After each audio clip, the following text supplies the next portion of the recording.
A composite function is a function within another function.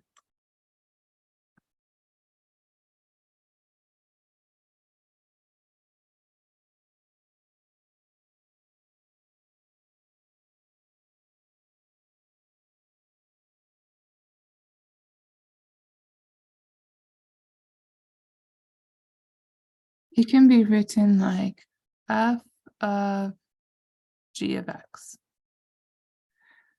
And that would be read f of g of x. And what happens is you have an outer function, f of x, but within that function, you have another function, which we're calling g of x. So let's break this down and see if we can use the inner and the outer idea on part A here. So if we're looking at the outer function, well, the outer function in this case is that square root. So the square root, so the y equals f of u, and that is our square root of u. And then for this one, the inner function, u equals g of x, that's the inner part right here. And that's our x squared plus 4. So we have our outer function, which is our square root, and we have our inner function, which is our x squared plus 4. When we use the chain rule, we have to take the derivative of the outer function and then take the derivative of the inner function. So I like to convert this. I'll write this as y equals x squared plus 4, and I'll raise that to the 1/2 power. And the reason I like to do that is because if I have x to the 1/2, I can bring down the power, I can subtract 1, and I can take the derivative normally. So I prefer to switch the square root over to the fractional exponent.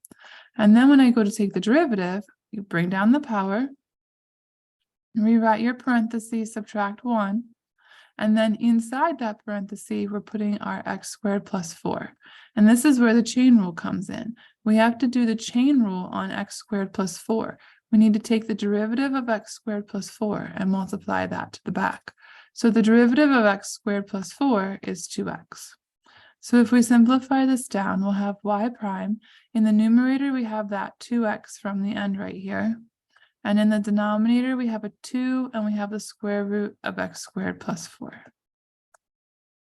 So now our 2's will cancel, and it looks like we can simplify to x over the square root of x squared plus 4, and that will be our derivative.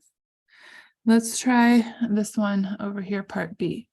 So if we're looking for the outer function, so our outer function y equals f of u, in this case, it's our parenthesis raised to the 6th power. So that's going to be our parenthesis raised to the 6th. And then if we're looking at our inner function, u equals g of x, our inner function is our x to the 3rd plus x. So if we want to take this derivative, we have y prime equals, take the derivative of the outer function, 6, leave your parenthesis, 5. That's our derivative. We'll bring down your power, subtract 1. Now rewrite what was in your parenthesis, and that's x to the 3rd plus x. And then we need to take the derivative of that x to the 3rd plus x and tack it on the back. So that will look like the derivative of x to the 3rd is 3x squared, and the derivative of x is 1. Sometimes we can simplify, sometimes it really doesn't help to simplify. In this case, it really doesn't help to simplify, so I'm just going to leave it like that.